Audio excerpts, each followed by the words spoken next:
RReed, who is the head coach of the Tennessee State University football Tigers.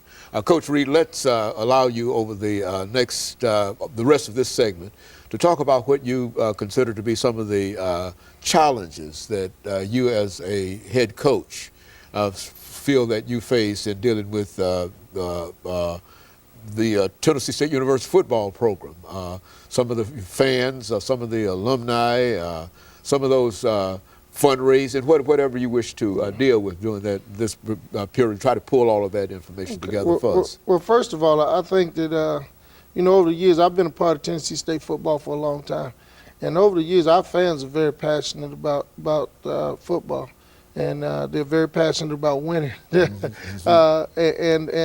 there's nothing wrong with that.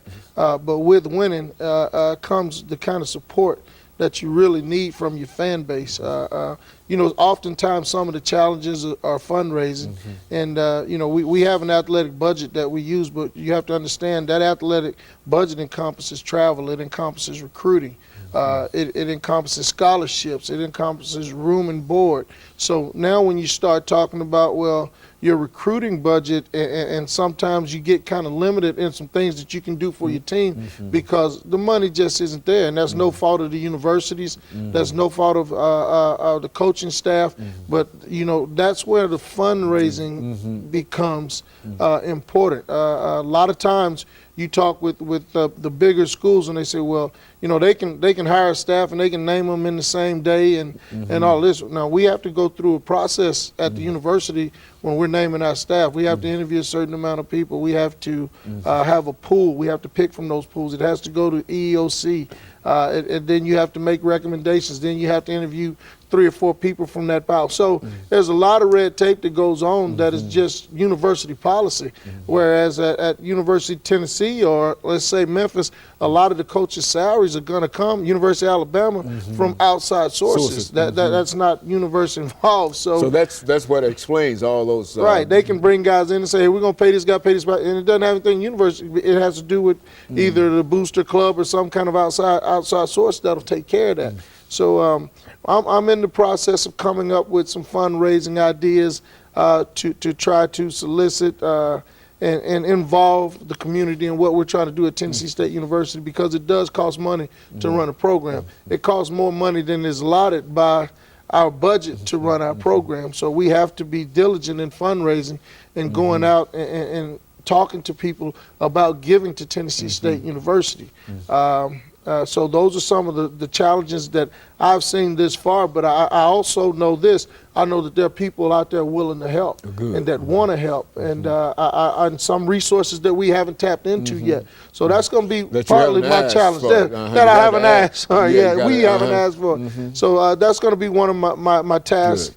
And one of my projects here at Tennessee State University early on is to you know, to rally fan support, to be seen and more visible in the community, to do some community outreach programs with our football staff as well as our team, be more visible in the community. Those are things that we've talked about as a staff. Those are some of the things that I've shared with Dr. Johnson and Ms. Phillips as my vision where this program is going to go, and they've been nothing but supportive of what we're trying to do thus far.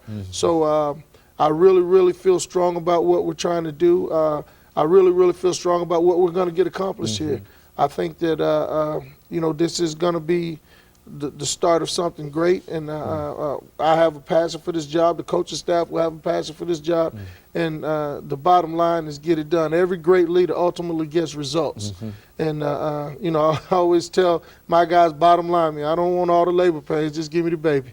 You know? So you're really just proud to be the head coach of the Tennessee State University football team. Oh, absolutely. Is that right? Absolutely. And it shows. It really shows, and I think that. With some of the things that you are bringing to this program in terms of fundraising activities and et cetera, I think that will play a very important part for people to recognize that it is important that they support Tennessee State University, and that the state budget, the money from which we get the state funds, is really not hardly adequate in a real Right. sense for just educational things and et cetera, even though And you know, it's not the fundraising isn't just for football. It's for the education of our student athletes. It's for summer school. It's to be able to enhance recruiting, to be able to branch out in some of the areas up north that we normally can't get to. Detroit, where we have a great fan alumni base up there. DC, where we have a great alumni base up there. So those are kind of areas that we're trying to get to, but we need funding and we need monies to be able to do that. So I'm not going to sit on my tail and wait for somebody to bring it to me. I'm going to go out and get it along with my staff. Well, now, when you get ready to travel with your team, Coach, you got a large number of individuals, football teams themselves, a large number of individuals. What's some of the ways that you move this team from here to Memphis, for example? And it's kind of ironic that you asked that, because everything we do is very systematic. We have itineraries for everything we do. From the time we board the bus to the time we get to the hotel, or the time we go to practice, the time we go to we're moving boom, boom, boom, boom. And when you're moving, in excess of 100 people, you really have to be very meticulous in what you're doing. You really have to have a system in place that works. And I think that a lot of times people think that we just show up and play on Saturday, get on the bus and go home. But there's a lot of things that are involved when you're traveling a team. You have chapel in there. You wake up, you eat breakfast, you have a walkthrough, you have some downtime, you'll have a meeting, you got film, then you have chapel, then you have pregame meal, then you have to board the bus. Everything is done on a time schedule. And there's an itinerary for Friday, Saturday, and Sunday, for even when we get back on the trip. So it's really a lot more than what people see.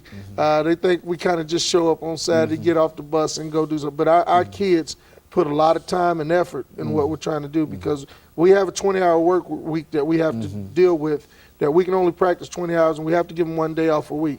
So those kids are going to study hall during that time. They have weights, they have practice, and they have meetings.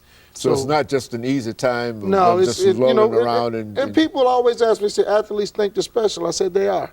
Because, the regular student can, wake up at noon, take a 1 o'clock class, and go from 1 to 6. Most athletes have to have 8 o'clock classes.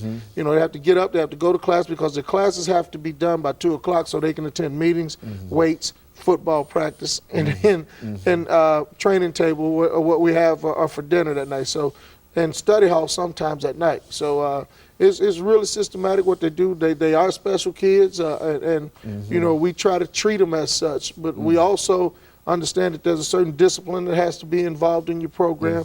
There's time management, and there's a certain amount of respect that has to be given from us to our players, and our players to the faculty, and whoever else is on campus that demands that respect. Coach, over the last 2 minutes, and I always ask this question, have you got any prospects in terms of going to the National Football League, and what do you think is necessary in order to move from where you are, your level, and move a student from your level to a student, as you have Roger Cromartie, I think. Javars Williams.